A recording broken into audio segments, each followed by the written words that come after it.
Donne-moi un athlète de calisthenics qui s'est jamais blessé. Il n'y en a pas. Donc on va voir comment éviter et guérir les blessures. On commence avec le premier conseil qui est l'hydratation.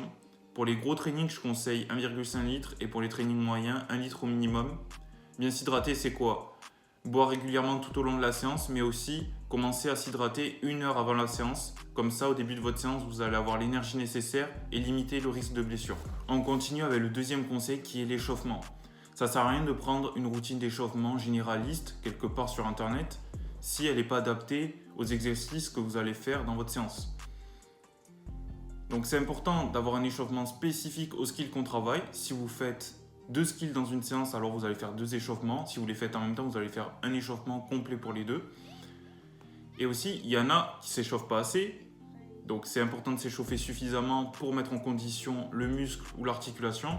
Mais il y en a qui s'échauffent trop et du coup, ils ont déjà de la fatigue au niveau du muscle ou de l'articulation avant même d'avoir commencé à faire l'exercice. Donc il faut trouver le juste milieu. Troisième conseil, ça va être prendre suffisamment de repos. Il y en a, ils s'envoient par semaine 5 séances force énervées.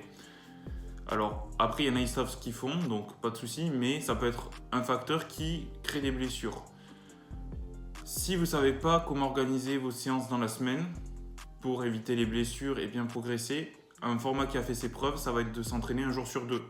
C'est bien parce que ça laisse suffisamment de repos du coup pour vos muscles, parce qu'il faut savoir que le repos, ça aide tout autant que l'entraînement pour progresser, et aussi le repos du système nerveux. Il faut savoir aussi que ça sert à rien de s'entraîner comme un gros bourrin dans une séance. C'est-à-dire, il y en a, ils font des séances à rallonge, ils sont cuits, ils continuent à s'entraîner jusqu'à plus en pouvoir, même plus être capable de faire une pompe. Or ça sert à rien parce que en fait, vous allez donner 100% de votre énergie et des séances comme ça, vous allez mettre 5 jours au minimum pour récupérer, que ce soit musculairement et aussi le système nerveux. Le lendemain, vous allez le voir, le système nerveux à quel point il est à plat parce qu'en fait, vous n'êtes même pas capable de penser, de réfléchir, faire quoi que ce soit. Ça montre qu'en fait, vous avez vraiment tabassé votre système nerveux et là, vous êtes parti pour même 1 semaine pour récupérer. Donc, ce que je veux dire, c'est que on tire toujours plus de profit de 2 séances à 80% de son énergie que 1 séance à 100% de son énergie. On continue avec le 4e conseil qui est ne t'arrête pas si tu peux. Si tu te blesses avec un certain exercice, mais tu peux continuer à faire d'autres exercices sans avoir mal, fais-les. Par exemple, je sais pas, tu t'es blessé au poignet en faisant de la planche. Normalement, si tu peux continuer à faire du front ou des tractions lestées, il faut le faire. Pourquoi? Parce qu'en fait, ça va te permettre de garder un certain flux sanguin et c'est le flux sanguin qui permet de guérir efficacement. Parce qu'en fait, dans le flux sanguin, vous allez avoir les macronutriments et l'oxygène nécessaires pour régénérer le tissu endommagé. Donc entraîne-toi si tu peux. Aussi, si tu peux entraîner l'exercice qui t'a causé une blessure musculaire avec faible intensité, fais-le parce que tu vas créer un afflux sanguin spécifique aux muscles et tu vas pouvoir le renforcer. Donc c'est beaucoup plus efficace. Conseil suivant, c'est le sommeil. Pour moi, c'est le point le plus sous-coté et celui qui amène le plus de résultats concrets. Une bonne nuit de sommeil, c'est quoi? C'est 8 heures minimum et 10 heures, c'est très bien. Il y en a, ils vont dire « Oui, mais je dors 6 heures et ça me suffit ». Or, tu t'es fait croire que ça te suffisait, mais en fait, si tu dormais plus, tu aurais plus d'énergie, plus de résultats et tu serais plus performant. Il y en a aussi qui vont dire « Oui, mais moi, j'arrive pas à dormir aussi longtemps, j'arrive pas à m'endormir tôt ». Parce qu'il faut savoir aussi, je trouve que les heures avant minuit, elles sont beaucoup plus bénéfiques. Alors là, je vais te donner des conseils pour ça. Donc déjà, ce que tu vas faire, c'est trouver une position dans laquelle tu te sens bien pour dormir et tu vas arrêter de faire que bouger. Ensuite, tu vas penser à une image qui t'apaise et tu vas la garder en tête et tu vas penser qu'à ça. Aussi, ce que tu peux faire, c'est penser en slow motion. Penser doucement. Le but, ça va être en fait de réduire les mouvements physiques et mentaux. Enfin, il va falloir que tu travailles sur ta respiration. Il y en a, ils n'arrivent pas à s'endormir parce qu'ils respirent trop vite. Il va falloir respirer plus doucement et plus profondément.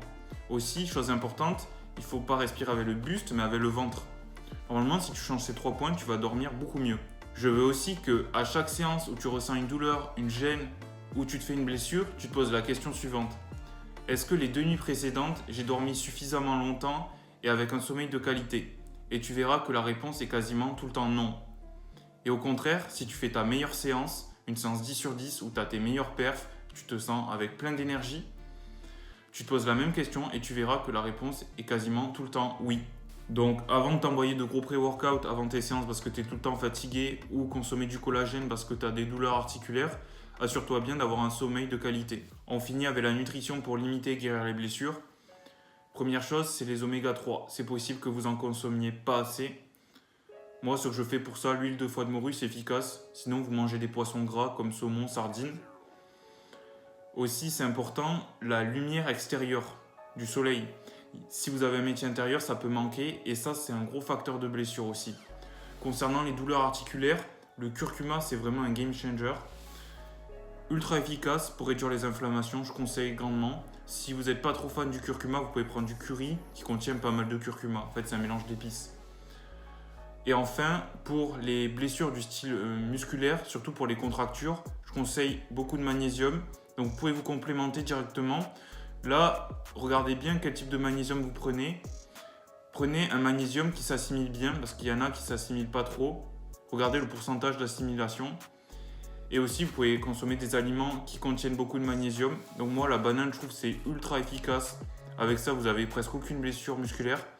Et aussi le chocolat noir, prenez avec beaucoup de cacao. Avec tout ce que je t'ai donné, normalement, tu devras avoir aucune blessure. Entraîne-toi bien et à bientôt.